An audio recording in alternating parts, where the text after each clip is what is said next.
Alright, got my swag box, not bag, from my corporate sponsor who I'm working with in this fellowship. Let's see some of the cool things I got. So let's see what we got. Pretty nice packaging. Oh, literal swag bag, fancy water thermos, fancy post-it note booklet, company USB port, and a company pen, all clad in digital camo. Exactly why I'm doing the Hiring Our Heroes Fellowship. For the swag. No, to grow, to learn is why I'm doing this fellowship. So why am I making this video in particular? To show you what it took to get to this point. It's January, right? I didn't even know how to get to this point in July. If you'd have told me that there was a fellowship program that exists to help veterans as they transition out of the military like this one, it would have helped if I'd have known that sooner, right? Than wading through all of the resources out there. So that's why I'm doing this. I want to share how I got here. I want to share my experience and how you can get here too if you choose. And it's to give you my honest opinion, right? I don't work for Hiring Our Heroes. I don't work for the company who's my sponsor. I still work for the DOD. I still work for Uncle Sam. And I want you to know my opinion as I go through this program. And I want to share today how it happened, how I got to where I'm at. So there are many paths. But today I'm going to talk about Hiring Our Heroes. That's the path I took for transition success. So ask yourself, what's your path to success? What do you want to do in your transition? Many of you have family that have a job waiting for you. You don't need this program. But then there are many of you that are like me. What am I going to do next? Then Hiring Our Heroes is a win-win program, right? You're still getting paid by a DOD. Corporation doesn't have to pay your salary. It doesn't have to get you to their location. And you can make mistakes because you don't work for the corporation. It might hinder any future employment you think you might have with them, but they know you're in a learning frame of mind that just is new to you. And they've all so far shown me that they're very gracious in that. So from what I know, right, Hiring Our Heroes started in 2011, a transition program to help veterans and military spouses, retirees, program that helps us figure out the way ahead, to figure out a new culture, a new environment, and possibly, as the title implies, possibly hiring us, right? That's the end goal. But first, I want you to watch this right here. Watch this. Because I wish I had before I went down this path. That's not a warning, it's a suggestion, because I had 100 questions and they would have all been answered by this. It'll go over dates and places, give you a program overview, way more than I'm gonna do. Go watch it. I'll wait. No. So Eric, you're asking, but why did you make me watch this video? Timing. Timing of your separation date. Timing of your transition leave. Timing of your last few weeks and months with your organizational unit. Timing. This affects 3 things. Future job offers,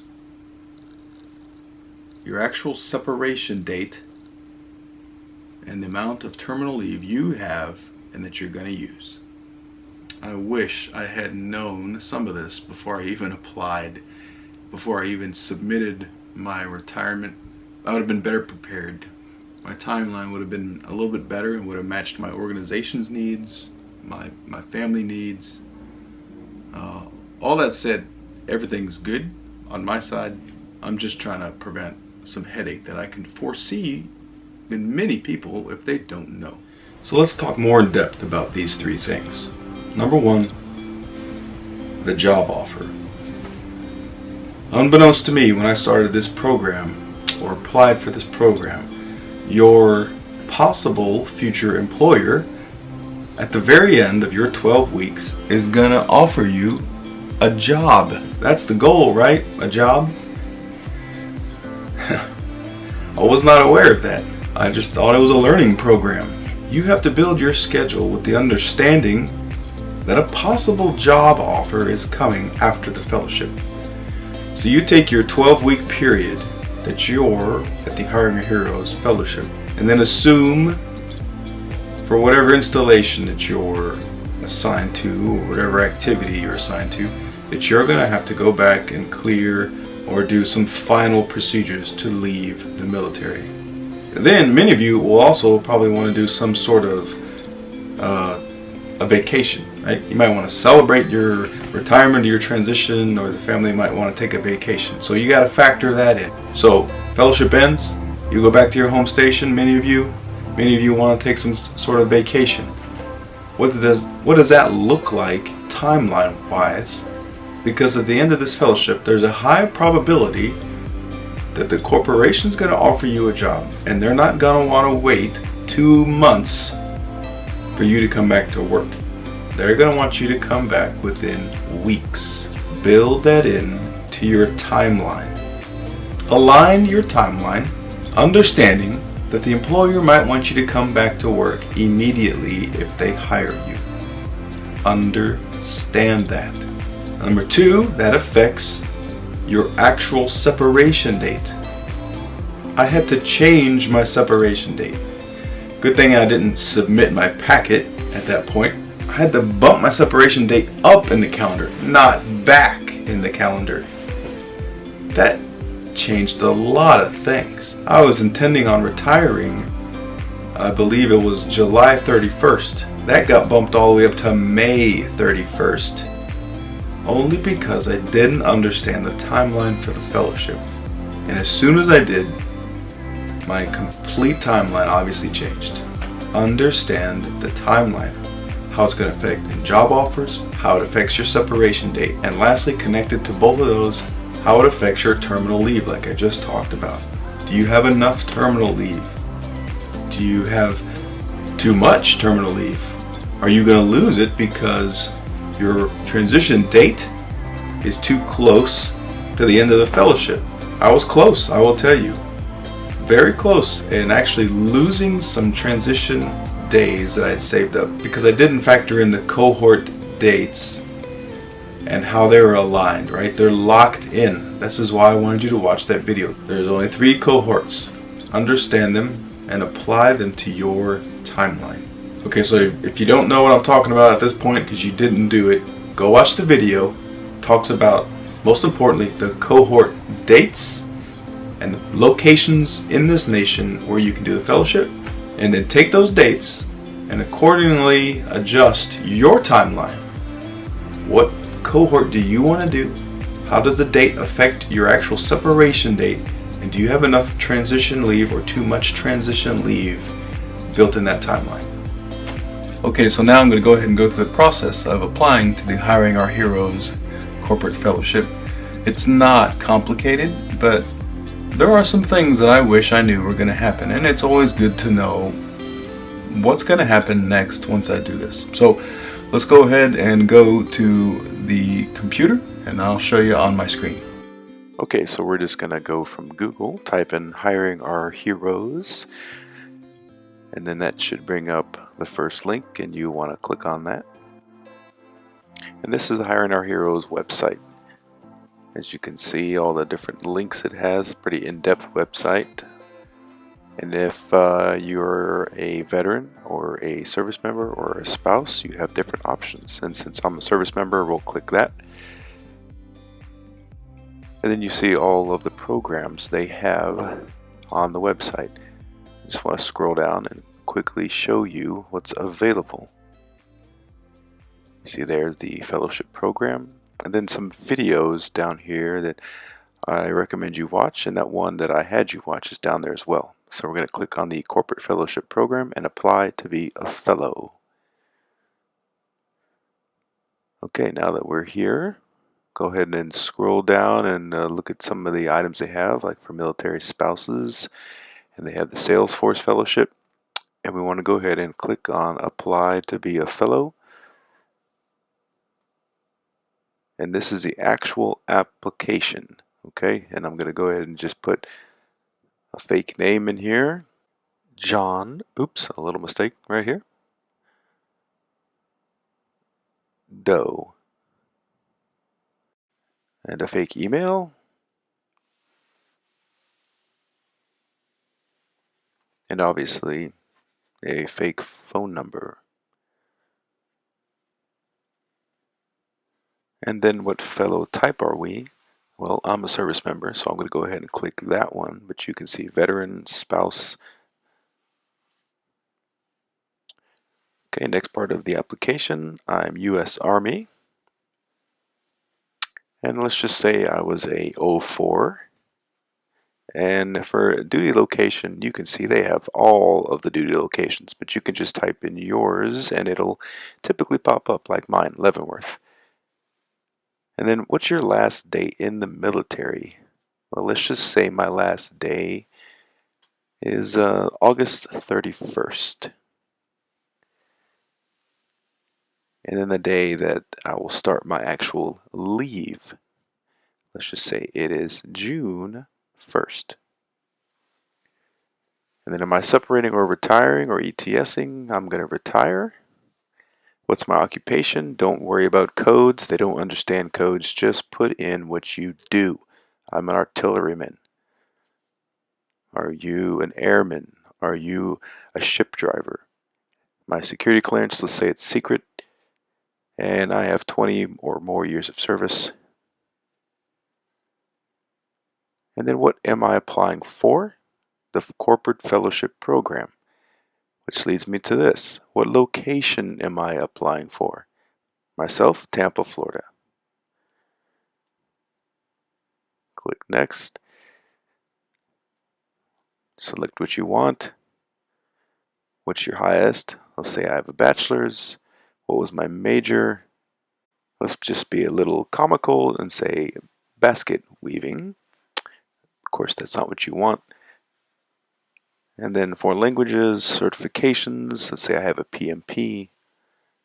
Your age, I'm over 40. Are you planning on living on a certain distance? Are you willing to relocate? What industry is interesting you? Project manager for me. And here you need to go to your LinkedIn account. You have to have a LinkedIn account for this fellowship. So type in the URL for your LinkedIn account. It usually looks a little something like this, but I'm just making it up. And then the date you're available for work, for actual, to start the fellowship, right? So I said 5 January, I'm available to start the fellowship. Commander's name, who's your 05 or 06 commander, or maybe even some of your seniors, so you'll have the first 07 commander. And then their phone number. You have to have this stuff. And then your commander's email.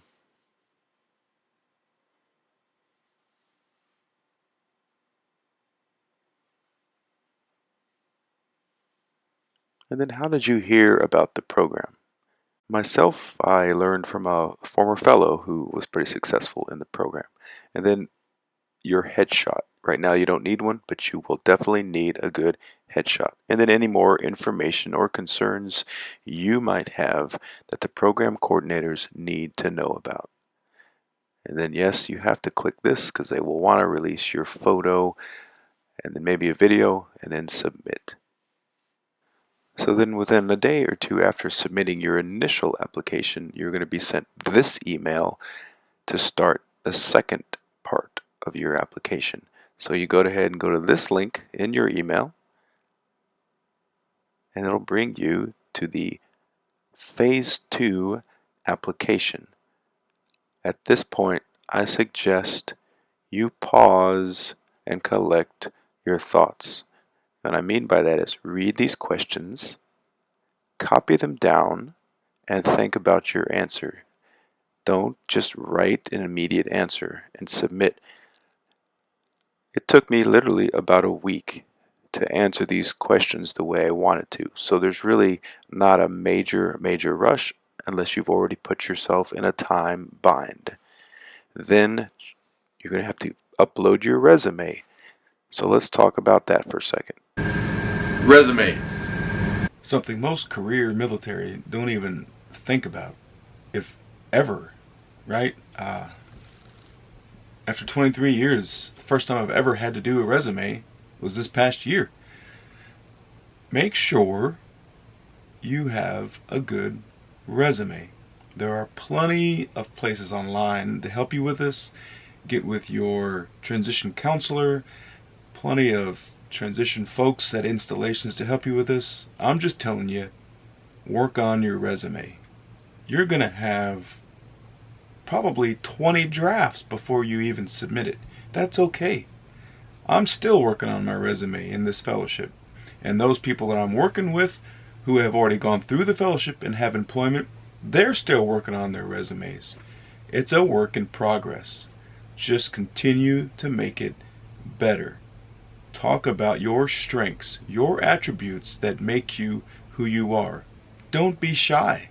This is one thing we do in the military that it's not well translated to civilian corporate culture. We're too humble. Stop being humble. And oh, by the way, get rid of the military jargon and acronyms and keep it to about 2 pages. More than 2 pages, you're going to bore someone to death. Okay, so once you have a good resume, you upload it here along with your answers and submit. Or if you're still working on everything, save and continue later. Okay, you've submitted your Phase 1, Phase 2 application. Resume's pretty good to go at this point. You've answered the questions. What you can't forget about is the other concurrent things you have to be doing to get into the fellowship. Things that aren't really well advertised. Getting your chain of commands approval.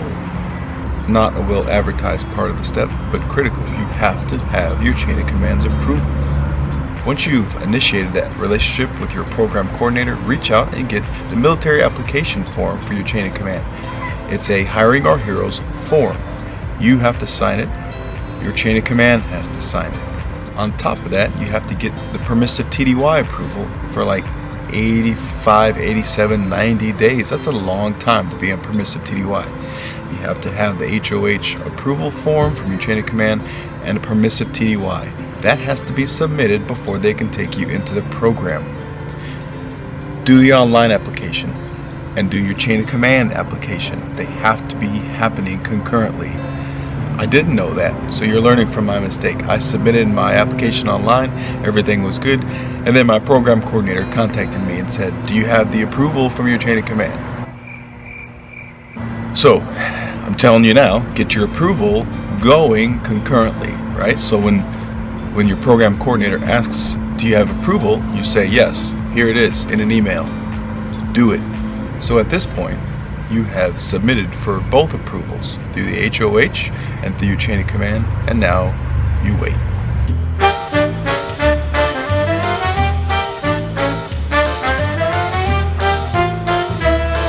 Actually, it doesn't take very long. I was pretty impressed with how fast the process went, other than the chain of command. And we all know how long chain of commands can take, right?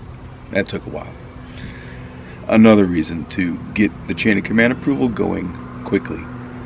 And while you're waiting, it's a great chance to improve your resume and to start practicing interviews on the computer. Interviews are critical in this process. And just like resumes, none of us has ever had to really do one. Practice the STAR method for interviewing. There are plenty of resources online to help you with that, so I'm not going to try to do that. Rehearse interviewing, know your weaknesses, know your strengths, and know how to answer all those weird questions they're going to ask you, because they're going to ask you some weird questions sometimes. Rehearse. So what I failed to mention, that I want to say here, is that one of the steps you have to do before you get accepted into the program is a screening interview, a call from the program coordinator, the location you are interested in. So for me, I had to take a phone interview for Tampa and the program coordinator who works here in Tampa. And I believe for the most part it's just to make sure you know what you're getting into and you're ready for the fellowship, and less of "we don't want you," just to make sure you understand. And then you're going to start getting emails from your program coordinator. A lot of emails, and it's all good emails. They're trying to help you out, and they're going to want one thing out of you. Well, two things out of you: an updated resume. Now's when you're going to want to start sending in that nice resume that you've been working on, and then you're going to have to fill in a resume engine, and they're going to send you the link to fill that in, because they're going to use that as well to farm out your resume to all the corporations in the area you want to work. So I want you to understand one thing, right? There are suspenses here. Suspenses to apply. That's an important suspense. It's on that video I had you watch earlier. There are suspenses to submit your resume, suspenses to complete things, and then your program coordinator is going to have that critical suspense of when everything has to be done, because that's when the corporations are going to start calling you and setting up interviews. That's critical. Know what that is. Make sure you understand that date with your program coordinator. Why do I say that? Well, if you're like me, you don't answer the phone if it's a number that you don't know. This is not the time to be like that. I answered the phone many times when I didn't know who was calling me, and I'm glad I did, because they were companies calling me to set up interviews. Answer the phone, be ready. If that date is the 1st of December, no, on the 1st of December, I better be ready to answer the phone and to set up interviews for possible future employment, right? Not even just a fellowship, but possible future employment. Be ready, because they're going to start coming fast and furious. In total, I believe I had 6 interviews, and I could have had upwards to 10, but I declined some because I just couldn't see myself working in that field. This is why your resume is so important, because you want people calling you that know you fit in their corporation and in their company. And that's why I picked the corporation I did, because they literally picked me because of something I was actually good at and enjoyed. Not hey, we can train you in something you might not like, but we're still going to call you, which some people do. Make sure your resume is up to date with your skills, because that's what they're going to look at before they call you. So I had about a month and a half period of interviews. I believe mine went from something like the 1st of November through the 10th of December. So it's going to take a while. You're going to do a lot of interviews, and sometimes you're not going to have any interviews for a couple weeks. That's fine. Just be in communication with your program coordinator, and don't make decisions. Look me in the eye. Do not commit just yet. Wait till all the interviews are over with, and then on the day that your program coordinator tells you, then you can make your decision, because this can have a very long-lasting impact. Make an educated, smart decision on where you're going to land for your fellowship. Are you going to like it? Are you going to be comfortable there? What's the work environment like? Research it on Indeed and Glassdoor and LinkedIn. What is that company all about? What are their values all about? Do your research. Then after all the dust settles, maybe, hopefully you find a match with a good company or corporation. There's no promise there. I've known people, and I know people that don't get matched. That's just the way things work. But most of you will. You'll find a match with a company that'll host you as a fellow. So then what? So the interviews are done. The dust has settled. You've made your decision on which company you're going to join. Now what? So that company will contact you. They'll reach out to you, whether it's their veteran recruiter or one of the hiring managers. They're going to reach out to you and they're going to bring you into the company. They're going to onboard you into the company. In my case, they reached out. I had to do a few online classes. I had to do a background check for the company. And then they mailed me a laptop that came about 2 weeks before the fellowship actually kicked off. Well, that's pretty cool, right? To get a good company laptop as opposed to, well, what the military gives us sometimes. The first week is totally focused on you, the fellow, in an education fashion. You're not working with the company yet. You're simply onboarding with the Hiring Our Heroes Fellowship Program. Week 1, you do classes, whether it's LinkedIn and teaching you LinkedIn, better resume building, more interview skills, or how to develop and give your elevator pitch. Week 2 is when you onboard with your company. You're going to start doing whatever they need, whether it's more online classes, you're going to start meeting people. And this is the week 2, you learn your actual job for the next 12 weeks. Let's talk about expectation management. Everybody knows you're a veteran, and for you retirees or long-time serving veterans, everybody knows where you're coming from. They are actually very sympathetic to where you're coming from. I found it refreshing. They're very gracious and understanding that you don't know their language, their corporate culture. And so far, everybody just wants to help you learn. But unless you spent time already in corporate America prior to you joining the military, expect not to understand what's going on. It might take a while, and that's okay. That's the whole reason for this program, is to help you transition to this new civilian life. Use it to learn. Don't feel pressured.